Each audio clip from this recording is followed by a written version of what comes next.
Hi, it's Mitch from the Dingers Podcast. This is episode 65. I'm your host. I'm here with Jake, Jeff, and Kevin. How are you guys? Not bad. Hanging in there. Didn't have too bad of a start to my week. How are you guys? I'm doing great. Did you guys know that this is the longest lockout in MLB history? That's what I heard on John Boy today. And, we're in it. About it. Yeah. The previous longest was 32. We're going on 41 currently right now. Is that right? Huh. Feels great. It doesn't feel like a lockout. It's in the off season though. Well, the difference is before it was a strike. That's why. And so the longest strike was 232 days in the 94 strike. But man, how are you doing, Jake? Are you getting through this long strike? Are you handling yourself? You know, I'll tell you what, I'm a lot more productive not having as much baseball to read about and write about, think about. My graphic design work has shot up in quality, so clients can be happy about that, and my manager can be happy about that. But I miss baseball, man. I text my fantasy dynasty league every day, the group, like, hey, who wants to make a trade? Just itching for something, man, anything. I'll make the worst trade ever. I just need something. Yeah. That's funny. Yeah. Yeah, it's been a Monday. Yep. It's an interesting one. Well, we're excited tonight because we are joined by Mike Dubs, a.k.a. Dubs on Twitter. He's the radio personality on K102 in the Twin Cities. So we're excited to have him on tonight. This podcast is presented to you by ChiCitySports.com. If you're interested in all things Chicago sports, this is your place. Go check out all the great forums, the podcasts, the Keep It 100 Bears podcast. I'm sure they have a lot of talk to talk about today with the Bears firing of Nagy and Pace. I'm sure, Bears Twitter went crazy in excitement, but then they had to listen to the general manager. It was real positive for about two and a half hours, and then right back down into the gutter. So go check out the Keep It 100 podcast. The good guys talk back from the South Side, the White Sox podcast, and the Big Red Bus, the Bulls podcast. Bulls are in first place in the East, guys. Right. So go and jump on and listen to the Bears podcast, but go check out ChiCitySports.com. Yeah, we're also brought to you by Toppling Goliath Brewing. It's a new year. They got a new brew, the Arcade Crusher. It's their first triple IPA. Among the pinball wizards, one stands out above the rest. Slingshot your taste buds to the jackpot with this triple threat treat. Its winning combo of Citra, Mosaic, and Simcoe ramps up the hop game and lights up your taste buds with every crushable sip. Comes in at a whopping 10% alcohol by volume, but it's a tropical burst of citrus, orange, and other pungent aromas like cantaloupe. And it actually heads out to market this week. So check that out. You have to check that out. If you are trying to find where you can get Toppling Goliath Brewery beer, go to their beer finder at tgbrews.com. It's in Hy-Vee, Fairway, Benny's Beverage Depot. So go check out and get yourself some Toppling Goliath beer. But let's bring on Dubs on the show. How's it going, Dubs? Oh, good. Just trying to thaw out. It's so cold up here. Tomorrow's going to be 30, so it'll be a little bit of a heat wave. That's the truth. Yeah. Let's just think that this Saturday is like halfway through January, and then, 2 weeks after that little furry bastard will see a shadow, and we got 6 more weeks of this crap. Yep. Well, like I said, he works for K102 in the Twin Cities. It's a country radio station. Yep. I like to say that I have a very eclectic music taste. But I like myself some old country like Willie Nelson, Hank Williams, Johnny Cash. I've been really into Colter Wall lately. I know Jake has the vinyl of Colter Wall. Whenever I'm in the car driving, I'm rocking some Colter Wall. Is there any recommended country song or artist that you could recommend to us to listen to right now? If you like that, like the old sound, there's a song out right now with name's Ernest and then Morgan Wallen called Flower Shops. It's got that old country feel to it. Okay. Nice. Yeah, and then also I think it's either On the Middle or In the Middle from Zach Brown Band. That's got a great sound to it. Well, I also need you to clear up something for me. So, Kevin and I are teachers. We teach, and we have an English teacher. So we're at an alternative school. So we can kind of do a lot of fun things and kind of create classes to make it work for our students. Okay. And our English teacher right now created a class, and she's calling it Taylor Swift in a 19th Century Literature Poetry, a comparison of themes. And What? I know. I like walked in horseshit. and I said, okay, I just want you to know that Taylor Swift is not even in the top 50 when it comes to songwriting, like being a songwriter. So I just want you to know that. And like, she like blew up. She's a Swiftie like no other. Oh, through and through. Through and through. And so like the next day I showed up to my classroom, and like Taylor Swift pictures are like plastered everywhere. All over they took down my Cubs flag, like, which was a no, but like plaster everywhere. It was hilarious. The entire room was covered, and all of his boards were covered in Taylor Swift facts or whatever. I feel like it was a big pretty waste funny. in school district money. You should just get back at her and put every ex-boyfriend up. There you I go. like that. That's I good. like it. That's good. But I need you to clear up something, because she said she was going to watch tonight. Is Taylor Swift a good musical songwriter? Is she a good songwriter? Yeah. Is she a top? No. Okay. I think the hottest songwriter right now has got to be Luke Combs. Like anything he turns to, like anything he writes turns into a number one song. Like the Zac Brown Band song, he wrote that. Yeah. Oh wow. So yeah. So I would say Luke Combs right now is the number one, is the top. Like it. Mm-hmm. Now you're a longtime Cubs fan, but you have a special gift of being able to like tweet something and always get on marquee or always get a shout out. So like what I is think your it's the secret? check mark. I think it's the check mark. Like, I'm not gonna lie. I think it's the check mark. And I don't know. I think one of my gifts. I do social media for our radio station, so I kind of know what they're looking for, and you kind of got to be over the top with everything, because then they're like, yeah, we got to throw that out there. So you just got to be over the top and kind of like what they want to put on there. yeah, like I mean, my pen need to take some notes. Over. Yeah, I got 2 goals for 2022: get verified and be more over the top. The only reason why I'm verified is because when I came up here to Minnesota, somebody in our social media department knew somebody from Twitter and just submitted all of our stuff.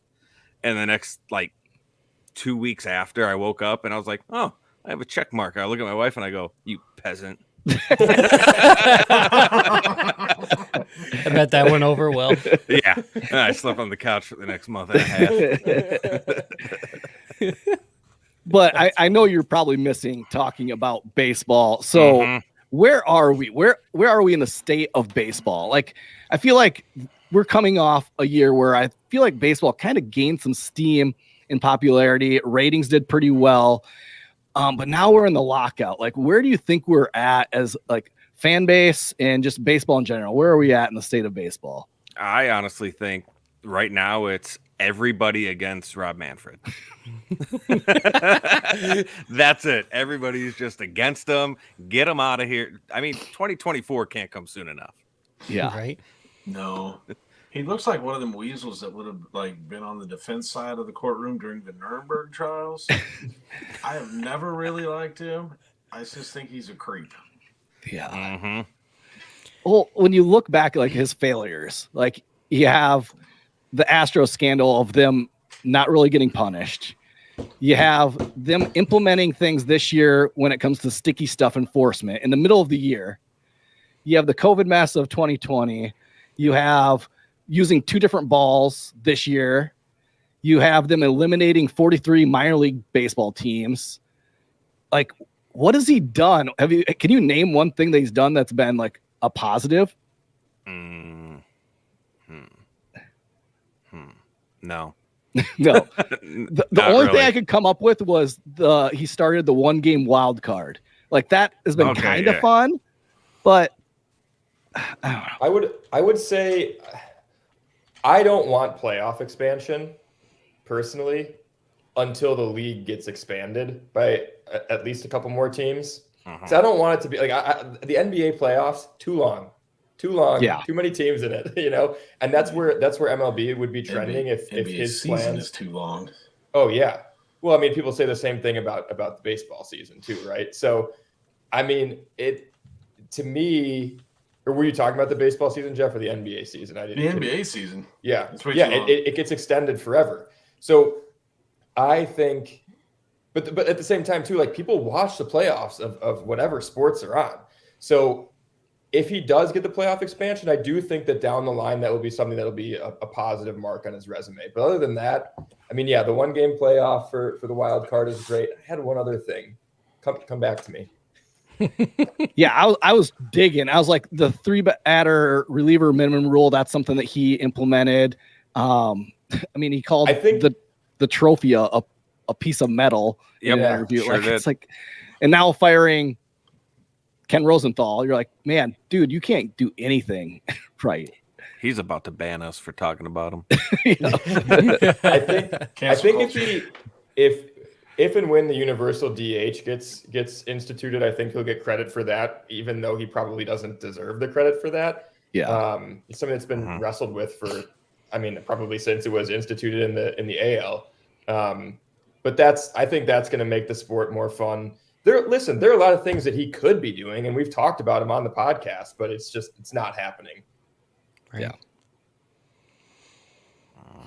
Well, I saw that John Boy Media with Talking Baseball posted this tweet out where they said, who would you like to replace Manfred? So, Dubs, who would you choose to replace Manfred? Only one name, Theo. Right. Right. Yep. It's his league. You got to do it. Yep. So the video I posted in response to that was the one where he said, Jed, you're in control. I'm out. I'm going to go on a bender. It was like, yep, that's the type of guy we need in the front office controlling what's going on with baseball. Yeah, he gets it. He gets it. Now let's talk a little bit of Cubs. I've missed talking about the Cubs, but let's dig into the bullpen.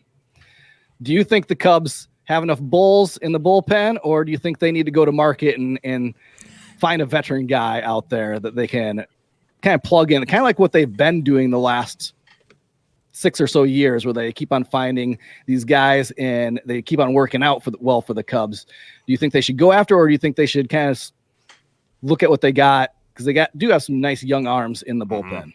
Yeah, I do like the young arms. I wish we could add a couple more lefties because I feel like we're righty heavy. Yep. I mean, you got Brad Wick, who's going to be healthy this season.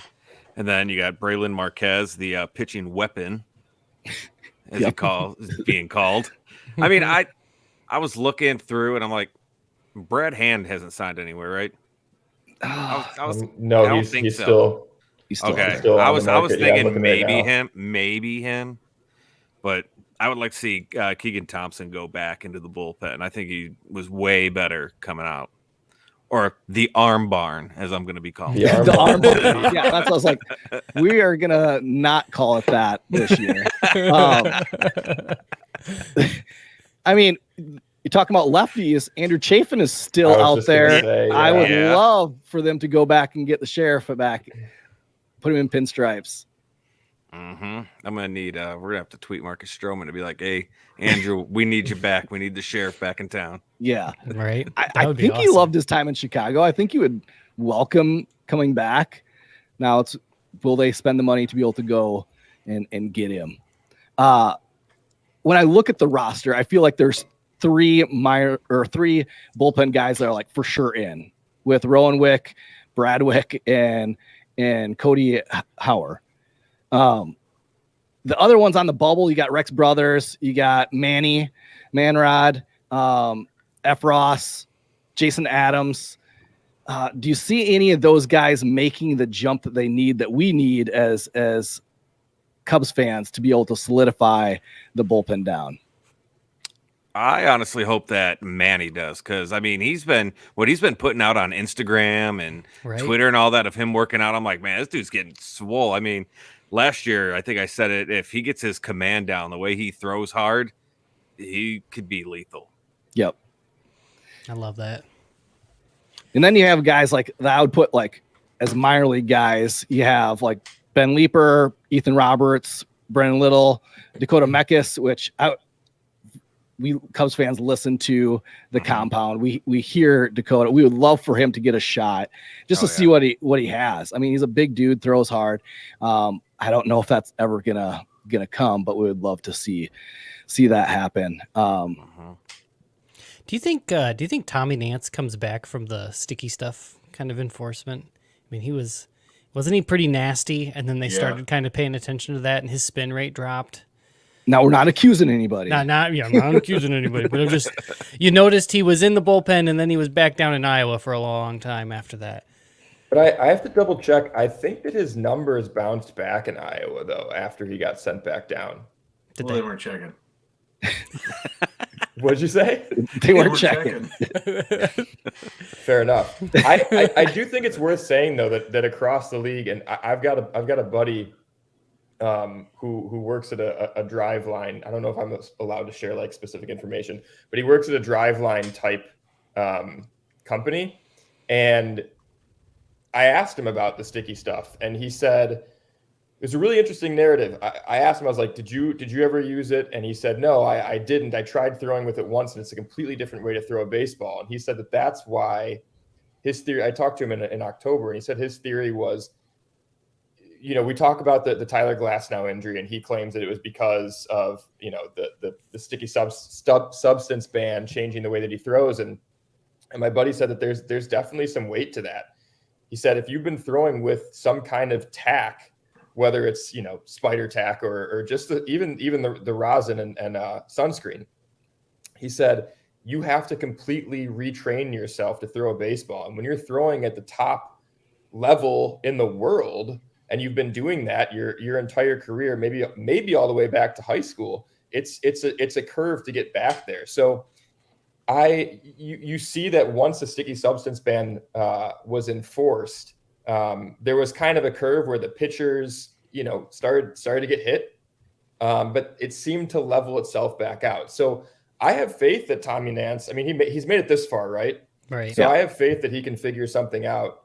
I hope he does, because man, the dude was electric. If his spin rates aren't as great, so be it. But if he can be like 80% of what he was, that's still a weapon in the bullpen. Yeah, I would like to see him bounce back. I'd like to see him get a shot. Mm-hmm. Yeah. Now, the Cubs have stockpiled a ton of talent in our minor leagues, which is good to see again. Is there any guys down there in the minors that like excite you, that you're raring to just see play in the friendly confines?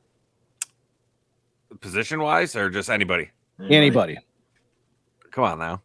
Brennan Davis. Yeah. Come on. Right. Nicest guy, by the way. I met him when they were up here playing St. Paul, and like I was talking with Alex Cohen, who does the play-by-play for the Iowa Cubs, and I was like, hey man, I was like, you think like he would? He goes, oh yeah, he would definitely just walk by, just yell his name.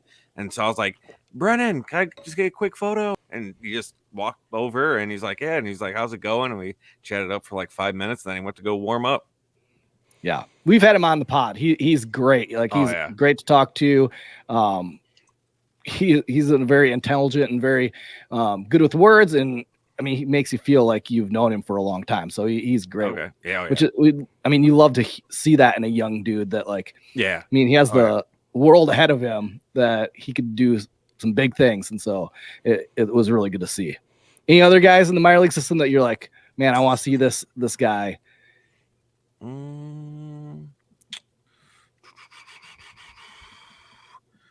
Probably Howard. Ed Howard. Yep. Mm-hmm. And oh my god, I can't think of his name right now. Is it Christian? No. Yep. I don't remember. Oh, Velasquez. Yep. Mm-hmm. Yep.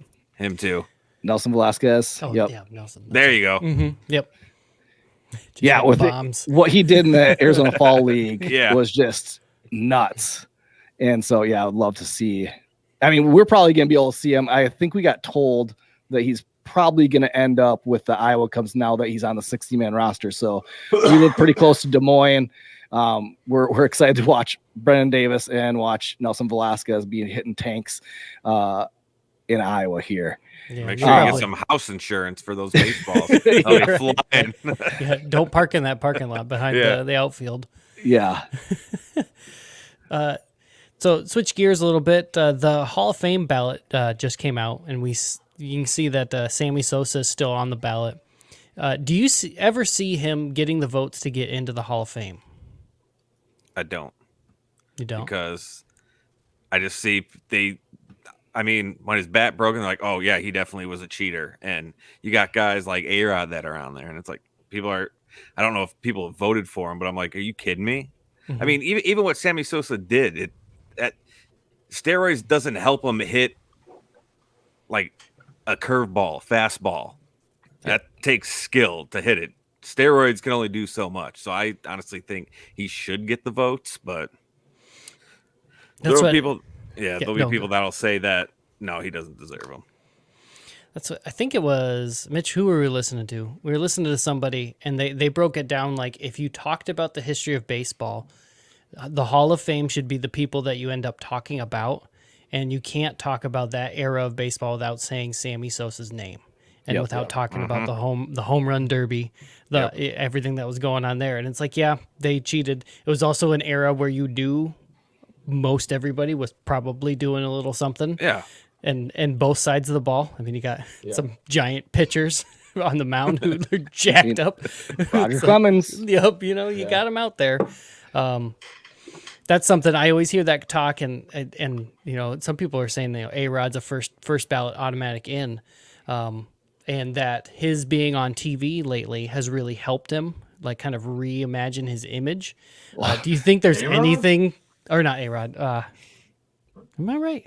Well, David Ortiz and A-Rod. Oh, I think yeah, A-Rod yeah. did it. Yeah. I think A-Rod went on to help his image. Yeah, And right. It kind of Yeah, went the it did. wrong way. Yeah. it Yeah, I definitely did. mean, yeah, I think that was the intent.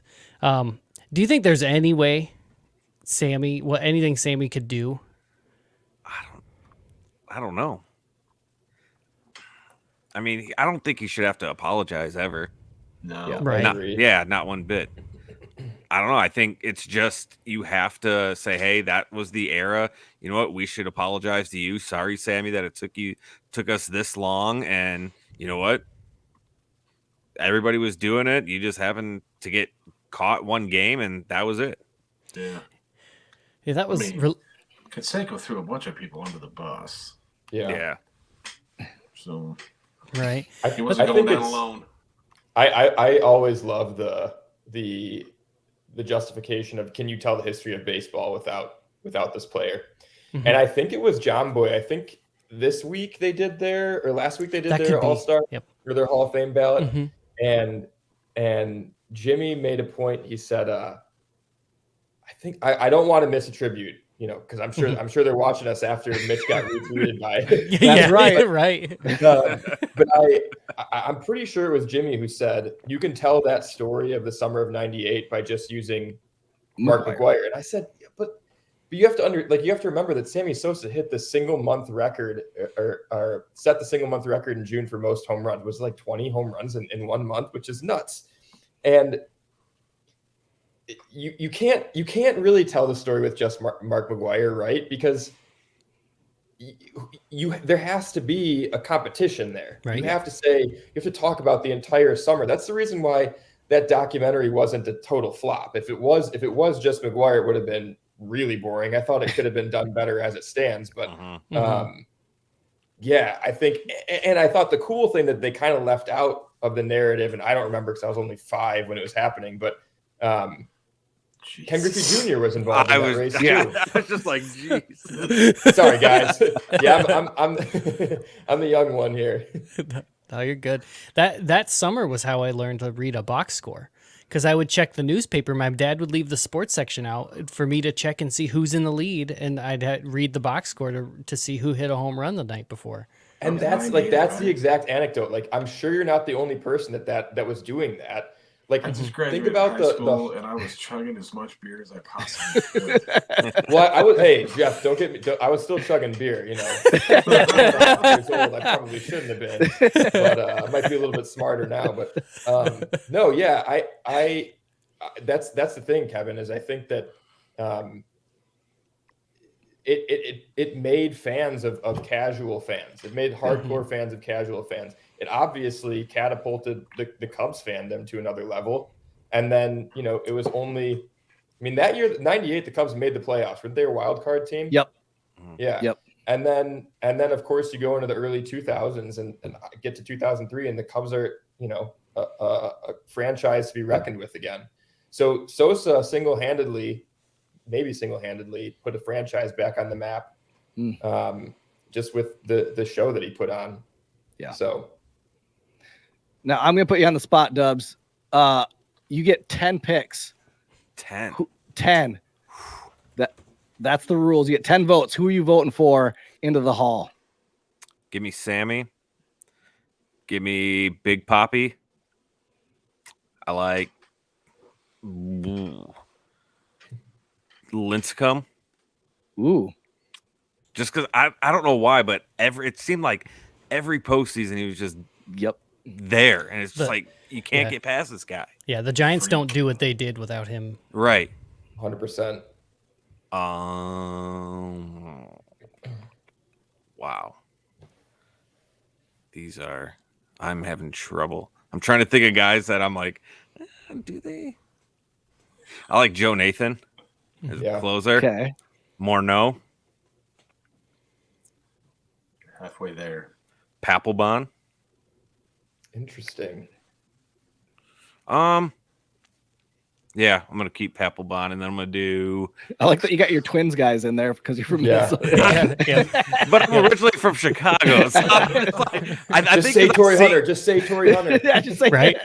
Torrey Hunter, because I met him in Chicago and I got his autograph on a card. Oh, that's sick. Guess 7. I'm gonna be friendly. Mark Burley. Wow. Oh, hold on. I'm trying to think between that or I'm gonna go that, and I'm gonna go Prince Fielder. Ooh. Interesting. That is very interesting. So you're leaving off Barry Bonds, Manny Ramirez. I'm getting there. I think you're at 8. Is that 8? But I do like Manny. That was gonna be my next one, Okay. Manny, because Manny being Manny. And then I'm gonna go Barry. Yep. Yeah. Yep. All right. I'd like to point out he didn't pick one Yankee. Excellent. So he can come back on the pod. That's why when I said Burley or Papelbon, I'm like, wait a minute, should I go? And I'm like, no, Roger Clemens, I'm good. Yeah. Clemens was on the Yankees. Was he only on the Yankees at the end of his career? Yeah. For like 2 seasons? He still had It was long enough. Yeah. He still wore the pinstripes. Yeah. Like when I look at this Hall of Fame ballot, it is hard. It's hard because you're like, okay, if I put in Barry Bonds or put in like a Sammy Sosa, that opens the door for a lot of really like amazing guys. But if I don't, then you're like, okay, well, these guys are all about like the same level, like the Torrey Hunters, the Ryan Howards, the Todd Heltons. They're like all, I feel like the B class of Marvel. It's like they're good, they're all right. I'll watch them, but I mean, I love watching Hawkeye. That was a great series. So yeah, it's a tough one for, if I had a vote, it would be tough, but I think I would go with Barry and get all those guys. And just because, like you said, if I'm going to talk baseball, I'm going to bring up those guys when I'm describing the 90s and the 80s. That's what I was trying to do, right? I was trying to go with that quote of, if you're talking baseball and you had to bring up a player. Yep, definitely. All right, we're going to play a little game. Oh, shit. So Cubs player nicknames, and we're actually gonna have Dubs versus Jeff. Oh, and so don't Jake, worry, I'm not good. You Jake is gonna be on because I would be. Jake can help Jeff. If Jeff needs help, he can ask Jake for help. And Dubs, you can ask Kevin for help. Well, I'm gonna be no help. So, all right. Is it multiple choice? Nope. I'm gonna say the nickname, Shoot. and you gotta tell me what player had that nickname. Okay. I'll start off easy. All right. Dubs, your first one. Kid K. Kerry Wood. Final Correct. answer. All right. Jeff, Big Z. Carlos Zambrano. Correct. All right. Dubs, the Hawk. The Hawk. Oh my God! Why can't I can just I picture know it. this. Crap. Name is right there. On the flat. Oh my God. Kevin, come on. You can help him. You got to know this. Not off the top What? of my head. Oh, man. I'm bad with nicknames. I never paid. Oh, Andre Dawson. Yep. Dawson. Correct. There it All is. right. yep. I was like I could picture the flag and the Mhm. A and the D and. All right. Now we're gonna get a little bit. Oh, no. Well, I guess we'll stay easy. Please. Let's go. This one he has two. The first one for Jeff, it's Carl or the Professor. Hendricks. Yep, correct. Where's All right, Carl come from? Yeah, where did So I'm not sure. apparently, but the bullpen catcher Noble Oh, Chad. always Noble. called him Carl, and so for a number of years, that's what everybody called him was Carl. Carl? Amazing. All right, here we're gonna go a little bit harder now. Oh, great. Oh boy, Okay, the Shark. Mhm. shark.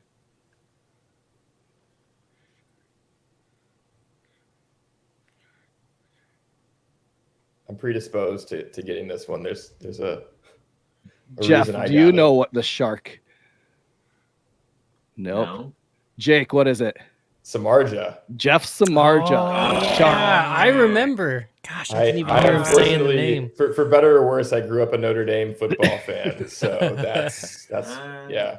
All right, Jeff, the Crime Dog. Mm. McGriff. Fred McGriff, correct. It's the nice. easy ones. That was a Cubs player. Yeah. Yeah, he played for the Cubs for like 2 or 3 years towards the end of Early his career. 2000s. Yeah. Oh, all right. All right, Dubs, Mad Dog, Greg Maddux. correct. That one's easy. All right, we'll go a little bit more fresh. Jeff, where is it? Oh, I thought that was the nickname. No. Good luck. Fresh. Well, actually, we're going to go old school because I know you like the 80s baseball with the Cubs. The Red Baron. Oh, it's his name went right in my head, right out. Rick Sutcliffe. Okay. Sutcliffe. Good. All right, we're going to stick with a little bit older for Dubs. The Sarge. Those scars. So- I got this one. I gotta let the folks know that I got all this. Yeah. Jake's like, by the way, I would have gotten 10 for 10. All of them right. The Sarge.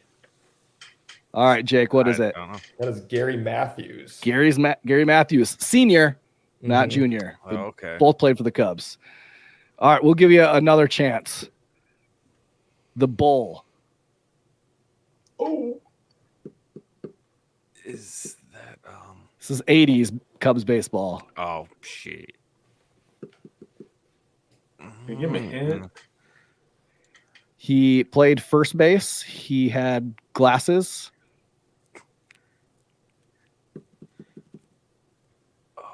Leon Durham, oh yeah. Oh. Yeah. Bull. All right, this was one of my favorite players growing up, Jeff. Wild Thing. Are you talking about the shortstop? Nope. Wow. Thing. He had a blue glove. He was a pitcher. Rob Beck. Nope. Mitch Williams. Oh, right. He then went on to pitch in the playoffs with the Phillies for a number of years and cost them a couple playoff games because he couldn't throw strikes. Well, he's trying to pitch himself into a safe situation. All right, Dubs. We'll go with 2016 nickname. Here we go. The Reaper. I can. Oh my god, I can picture on the back of his jersey. I can see it too, but I can't think of the name. No. I thought this guy was going to be a stud. I did too. Yeah. Carl Edwards. No. Nope. No, he was the string being slinger. Oh, that's Yep. right. He went on to pitch for the Brewers early in 2020 and got can see lit his up by the face. Cubs. Yeah, I can see his face. Handsome guy. Reaper. Handsome face. Handsome face. Yeah, he's a good looking dude. Oh. Justin Grimm. Yeah. Oh. Duh. All right, Yep. Jeff. Let's go. Let's stick with 2016. Actually, we're gonna go 2018. The Artist, or some people call him Big Stick. Mm. Well, it's not Jason Hayward. Or Daniel Descalso. Oh, God. I have no idea. Big Stick Nick or the Artist, Oh. Nick Castellanos. My goodness, that was 2018. Jeepers. Was that Wow. 2018? Or 29? Was it 2020? I was going to say, that threw me off. That threw me Yeah, It was 29. 19, right? Okay. Time is... Let's. Yeah, right. Oh, there's still some really good ones. Popeye. Can anybody name who is nicknamed Popeye? Don What's the era? Zimmer. Oh, Don Zimmer. Don I Zimmer. Can see that. I can see the. He was Yeah. nicknamed Popeye. I can see it now. The Octopus. Can anybody name the Octopus? Cubs. Just think, Octopus has a lot of tentacles. Oh, This guy Antonio had an extra Alfonseca. finger. There we go. Yeah. Who was it? Antonio Alfonseca. Alfonseca, because he had 6 fingers. He had an extra Huh. pinky. My dad joked that he had 6 That's toes odd. on each foot, too. How do you not get that? Not sure. removed? If you're a pitcher, why would you not want that to add a little bit of extra? Also, I mean, 6 it's doesn't super equal weird. 8, but I mean, I'm just being specific. Like, how awkward is that when you stick it out to shake somebody's hand and they're like, oh, what is that? The other one's tickling the bottom. Like, wait a second. It's like wrapped around. All right. This was Joe Madden named this guy 3 a.m. because he could wake up at 3 a.m. and pinch hit and get a hit. It's not Jason Hayward. Is that Zobrist? Nope. Is it for Whatever. anybody? It's the guy that I wish they didn't get rid of, but they got rid of and then picked up So Descalso. dumb. So dumb. Probably the dumbest move of the Epstein era. Well, I mean, I think it's one of the dumbest. They Was it got from New rid of him? Jersey? They got rid of him and picked up Daniel Descalso that year. Oh, he's a Because- little short dude. Because he couldn't play defense. second They didn't base. think he could play Yep. defense. And then Tommy he was- Lastella. Stella. There it is. Oh, 3 He had a in. monster season after they got rid of him. Yeah, you did. Yeah. Yeah, you did. All right, the Tank. Frank. Schwindel. Yep. If you were so in 2003? Nope, never mind. It would be in 2000. When did they make the playoffs after 2003? The little short, or they won the division 2 years in a row. Like We got 6, 7, swept 8, out. Somewhere in there. All right, this 6, one was 7. his nickname is the Pulse. Played second base for the Cubs. I think he hit a dinger against the Dodgers, or was it the Diamondbacks? I'm thinking of- He now works for MLB Network. Oh. God damn. Dang it. I can Wait, say, what year was this? He played for like the Braves. He could Yep, never Braves. get on as a- Mark as- DeRosa. I Yeah, love Mark DeRosa, man. I was hoping they were going to interview him for manager. Yeah, I love Mark DeRosa. He's the The best Pul- on MLB Network. I hope he doesn't get fired by Manfred. You better The not say Pulse. anything bad. Yeah, jeez. what year was like for you besides 2016 Dubs was like where you really just dove in full head first into being a Cubs fan? Tell me a little bit about your background of being a Cubs fan and when did you Well, really? my grandma got me to be a Cubs fan because my mom, I grew up on the south side of Chicago. My dad was a Cubs fan, my mom, Sox fan. And I was like, I kind of like the Cubs. I like the colors a little bit more. A little And, more to the black and white. Yeah, and I think the first game we went to, they were giving away it was like bat day, and they were giving like full size bats out. And I'm like, this is cool. And ever since then I became a Cubs fan. So shout out to the Cubs for bat day. It was like back in 95, 90. Okay. Or 98, maybe 95, 98, around there. I was like when I could understand baseball when I was actually playing. Yep. I think I was like 11 at the time. Before we let you go, we want you to give us a little bit of like, what can we hope for? What do you think we can hope for as Cubs fans in 2022? I mean, we're pretty high. We think the Cubs are set up pretty well. We think that they have everything in place. Add one more guy here or there, and we're right back there in the playoffs. Like, what can you say to kind of give us Cubs fans even a little bit more hope? Same. I honestly think that we're one guy, one bullpen arm, one starter away from being right back where we were. I think with the addition of Madrigal, and then you got Nico there, and I mean, if rumors are true that Carlos Correa is going to sign here, that's pretty nice. Yep. Yeah. That's really nice. It doesn't hurt. Yeah, and then I think maybe by the All-Star break or whenever they bring Brennan Davis up, I think that'll kind of jumpstart the Cubs as well. Like, hey, we got fresh talent up here, and we're just going to be on a roll. Yep. I honestly think we win. I honestly think we win the division. I like that Nice. bold prediction. Nice. Would love it. I like this Dubs guy over here. In like a lot of Cubs fans would probably think you're nuts, but when you really look at like, I don't think they're that far off. I think they can overtake the Brewers. I mean, if the Brewers have one injury in their rotation, then they're down to like a 2-horse instead of a 3-headed horse. Like that hurts them. They don't have the sticks, I don't think, that can put up the runs. And then it's just the Cardinals. And I mean, they're super right-handed heavy lineup. And I think that I'm with you. One move away or a call up away and get Wrigley packed again. And we're there. Oh yeah. I honestly think, I mean, what the Cardinals have like 2, 3 hitters that can change a ball game.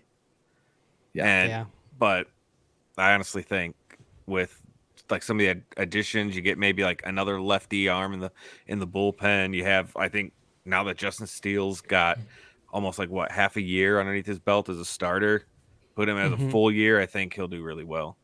Yeah. Sweet. Exciting. Well, thanks Dubs for jumping on. We appreciate it. Go check out Mike Dubs Radio on Twitter. He is a great follow on Twitter, so go check him out. And if you're in the Twin Cities and wanting to listen to a radio station, K102, check him out there. When do you usually are on the radio? So I'm usually on weekends, Saturday 9 a.m. to 2 p.m. and then Sundays 5 a.m. to 10 a.m. But I'm gonna let you in on a little radio secret. Everything's recorded. I don't have to be there. Nice. Nice. But it is kind of stressful when I say something and then something changes and I'm like, I gotta go to the station. This is not right. Yeah. I said this. It's got to change. Yeah. That's funny. Awesome. Well, thanks for jumping on. We really appreciate it. Go check out Mike Dubs on Twitter and listen to him on the radio if you're in the Twin Cities. But thanks for jumping on. Oh yeah, thanks for having me. Yeah, thanks, Mike. Thank Later. Dubs. Awesome. Well, we're gonna wrap up some things because I want to dig a little bit more into the lockout and talk a little bit more about what our thoughts are going forward. If we're gonna actually miss games, if we're gonna, when we think this whole thing will play out, and we'll actually get players back on the field and in major league facilities working out. So, one, what are your thoughts? Do you think we're gonna end up missing any games? Start with you, Jake. Yeah, we're missing. I mean, spring training. I don't know about regular season. I mean, if we're missing spring training games, we're missing regular season games, right? Spring training is going to get pushed for sure. I was talking to some buddies today. that they were going down for spring. They're planning on going down for spring training. I'm like, do you know what's going on right now? Are you like aware of the state of baseball? Because spring training is not going to be happening in March, guys. I hate to tell you. And that sucks. That sucks. It really sucks for the game. As you said, Mitch, viewership was up this past summer. As the John Boy guys say, baseball was hot in the streets. And we need to keep that momentum for the game. Supposedly, I just saw today that the owners are putting a proposal together that could be, presented within the next couple of weeks. That's not fast enough. There's no day. Like, what have you been doing for the last month? It's nuts that they basically said, let's take a month off. How many Christmases and then we'll do start you have? They've got billions of dollars. So they probably had every day was Christmas. That's true. Christmases. Son, you get to open up one present for the next month. We're going to drag this out. I'll tell you what, when my boss asks me for something, I'll be like, I'll get to it next month. Yeah. I got a couple ideas. I'm going to go drive around town, grab a cup of coffee, and kind of let it. I really need to let the subconscious stew over this for a while before I come up with the perfect idea that you're going to hate. Yeah. So that's, they need. I mean, I'm excited to hear that because that is the first thing that we've actually heard where there is a little bit of a headway of them doing something. So I am excited to hear that. I hear that MLB is ready to make a deal with Apple and getting games on there, but I don't know how that fixes the blackout restriction. Well, that's what somebody had quote tweeted that, and then it was like, except they'll be blacked out still.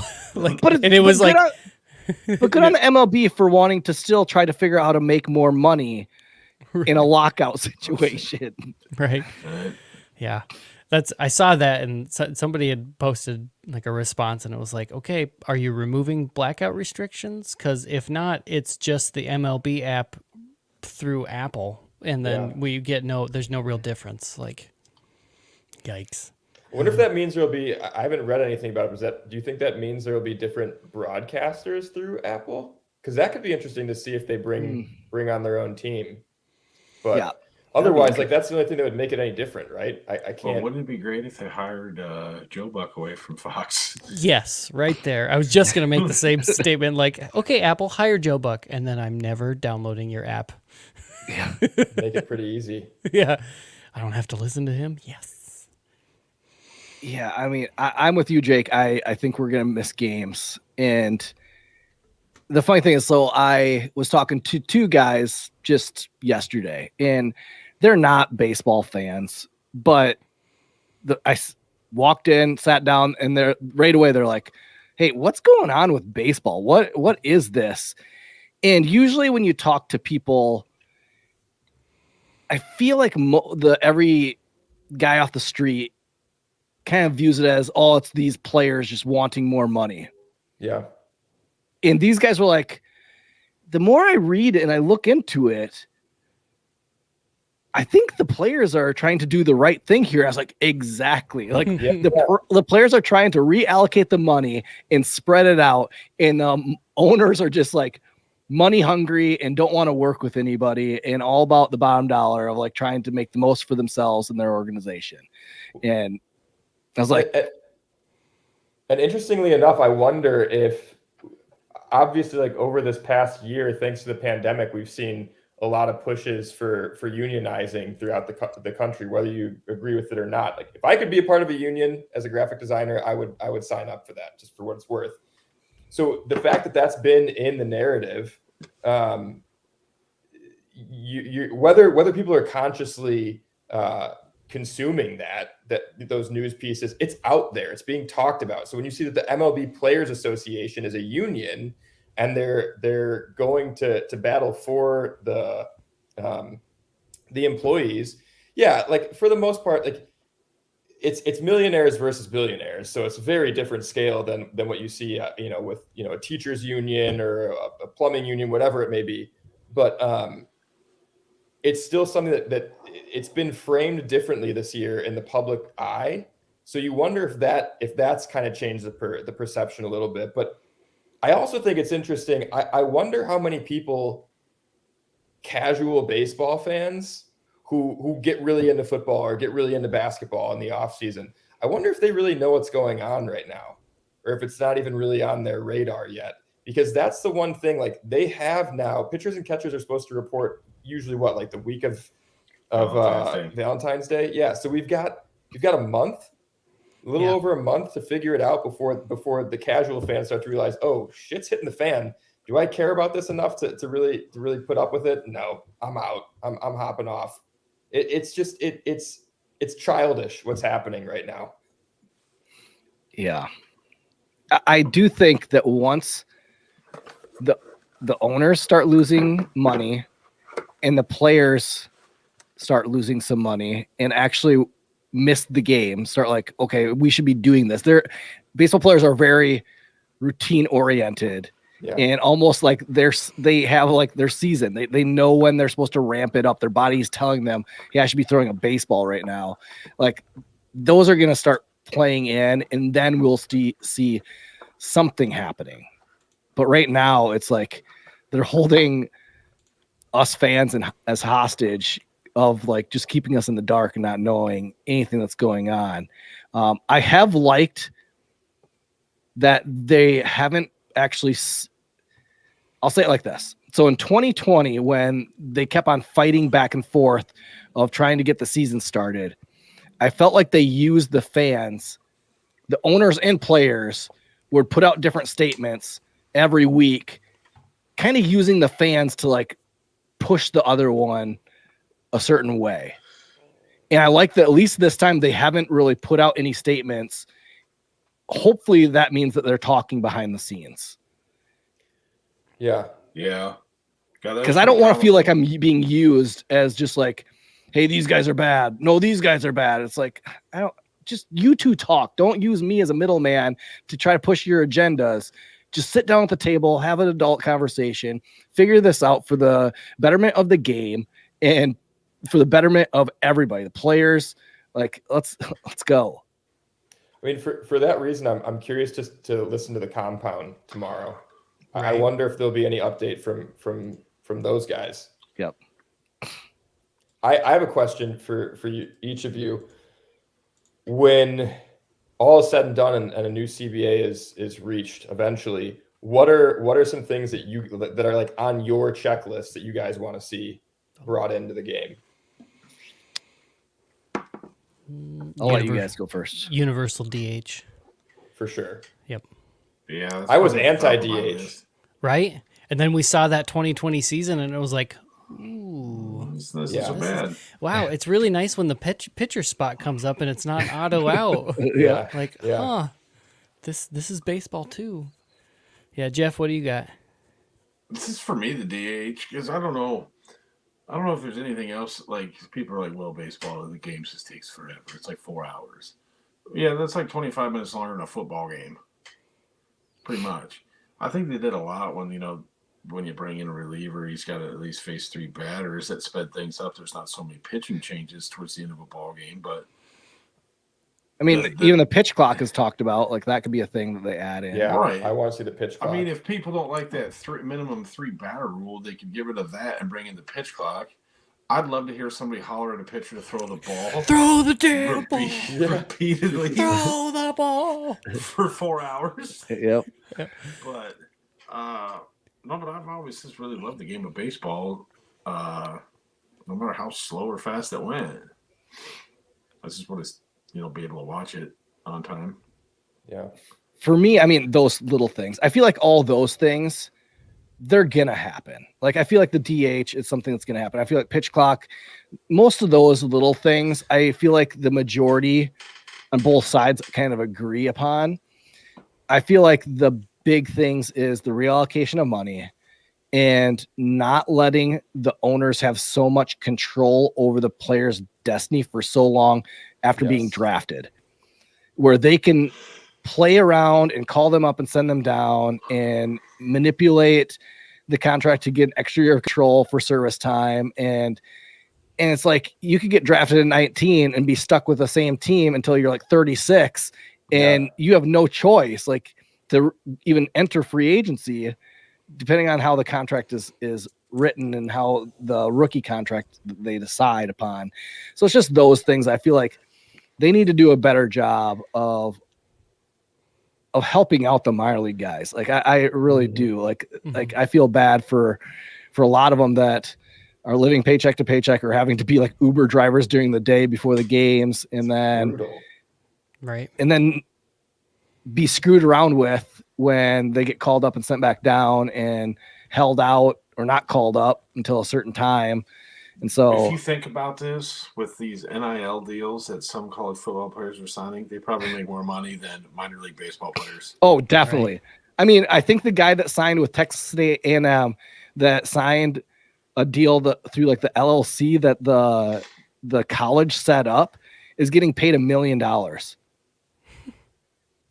And there's contract stipulations where he can't leave the college. If he leaves the college, then all the money goes away. I just love that whole thing with the college. They wanted to pay the players, and now they found a loophole to pay them a whole bunch. The colleges, and now all the coaches are like, wait, we didn't mean it that way. We didn't mean pay them that way. We just thought like a few dollars for like t-shirts. Like, crap. Right. This got out of hand really fast. That is Been meaning to talk to you about that. You're wanted in a few states. Yeah, I have a wish list, like a highball item for the CBA. I don't know how you would get it done. I've read heard a couple different ideas, but something to make it so the teams don't tank. So you don't get that end of season or that mid-season end season tanking stuff. Unfortunately, it's one of those. I'm not a big fan of like, I have this problem, I have zero solutions for this problem. That's usually not how I operate. This is one of those things where it's like, yep, I have no idea how to fix this problem, but I don't like it. I don't like the problem. What about you, Jake? I agree with Kevin that you brought that up. I read Bleacher Nation posted last week something about like the gold rule, which was hockey, and then Greg, not Zumach, the other Greg from Huss? Yeah, Greg Huss. He made a good point. He quote tweeted it saying something like it could ruin prospect capital. There wouldn't be as many in-season trades potentially.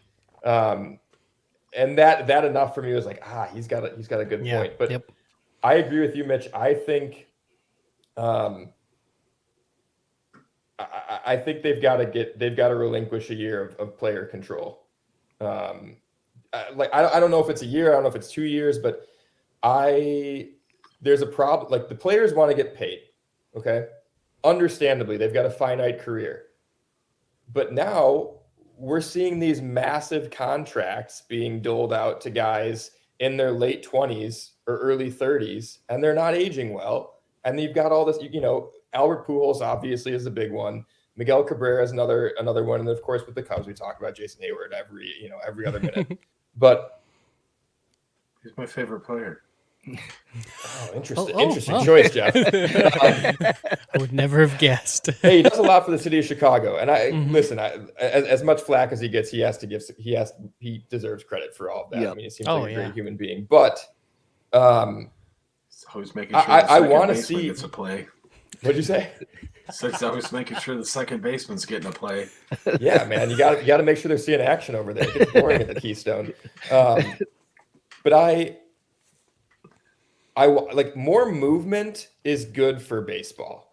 Players changing it's not the 70s, 80s anymore where players stay with the same team their entire career. And I think that's fine. And if you relinquish a year of team control, the quantracts don't age as poorly, assuming that a guy is going to free agency maybe in his 27 year more frequently than their 29, 30 year. If you can fix that problem so that these contracts aren't albatrosses at the end when a guy's like 37 and is sitting on the bench for 60 plus games a season, not really contributing, I think that's something that's got to be solved. And I think it makes the movement involved in that, I think makes the game more exciting for everybody. Yep. Yeah. I mean, it's funny that you say that you want more player movement And then we experienced player movement this year, and we hated it. Table flip. Right. But not our players, and it goes not our both good ways. And that sucks too. But Yeah. like, it sucks as a hardcore fan. And that's a counter argument that I've seen. Like, oh well, now you're never going to have anybody who's a Rays fan because Wander is not going to. Obviously, they've extended him, but like, Wander is not going to be part of the team for 7 years. It's going to be 5 years or whatever. And then kids who loved Wander Franco, he's gone now. Well, okay. But I forgot my counterpoint. Shit. Oh my God. You guys. You should make notes.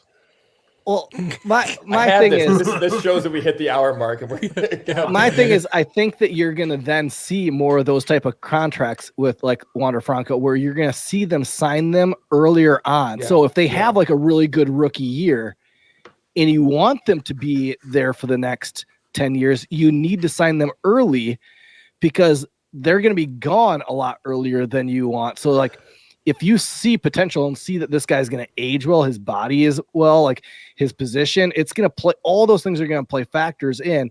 Like Wander Franco is like a perfect example of that. Of like, okay, you can see that this guy is going to age well, and giving him the money early and locking him up is the right thing to do. And so like Rays are kind of ahead of the game of what this possibly could be in the future of like, you might lose a guy early. And so you're going to, if you want them for a long time, you might have to lock him up. I mean, just think about if the Cubs would have done that with Bryant after the 2016 season and got him locked up, or the 2015 season after he won Rookie of the Year. Like that's a totally different ball game. Like then we're not freaking out. We're not having all these other discussions for the last like 3 years. Like, but the Cubs didn't want to do that because they thought, okay, he's a little bit tall for third base. They just couldn't. They didn't know. Well, I think you got your thought now. I got my thought back. So I was saying, if you lose a guy like Wander Franco, however you want, I think it should be Franco, but I think that's better. how you pronounce it with a Spanish accent, right? But sure. I don't know. But if remember The Decision, if I say The Decision, do you know what that is? It's basketball. Oh yeah. Yes. LeBron James. Yeah. LeBron. So if you've got a guy in the prime of his career who's leaving his team after 5 years, and he's a stud. The guy's like, could you imagine if Mike Trout was a free agent at like 26 years old? Obviously, yeah. Mike Trout's not like the media kind of savvy guy that wants that attention, but that does a great thing for the sport of baseball. That gets eyes on the game. What a casual fan probably knows, again, terrible job of marketing Mike Trout, but a casual fan in 5 years is going to know who Wander Franco is if he progresses the way that people assume he's going to. There are a lot of examples. Jordan Alvarez, maybe whoever, pick a name out of a hat.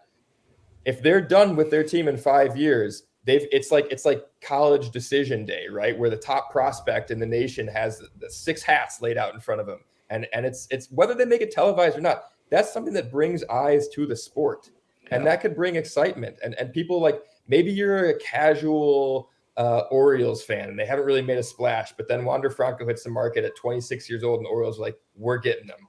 That's our guy, and it lifts the franchise back up. That's where the anti-tanking thing is key, that they resolve that so they get more teams to make those moves. Yeah. And so you see like the Orioles making those. Yeah. Well, it reminds me of the Stroman deal just for Cubs fans this year.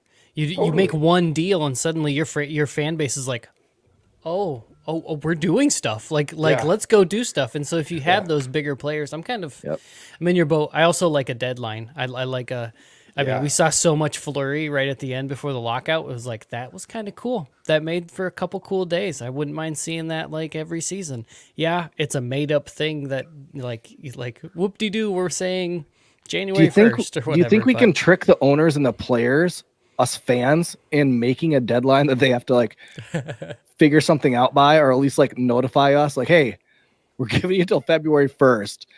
Like you have to let us know where you're currently at. Like, I feel like if the owners and the players had a deadline, they would figure something out. Like Right. Well, the blind players leading can the strike blind. and owners can lock out. The fans can boycott. Yeah, there you go. It's true. That's it. We're done. We're going to do a baseball podcast where we refuse to talk about baseball every Yeah. episode. Well, if we're missing games, I might start a wiffle ball league, and we can talk about that. There we go. But yeah, well, yeah, Mike Dubb's great guy. Definitely Fantastic. follow him on Twitter. He's hilarious, and he does have a knack for always getting on like Markey, getting on the Cubs to pump his tires, and he does a good job. But he's a great interview. We appreciate him being on.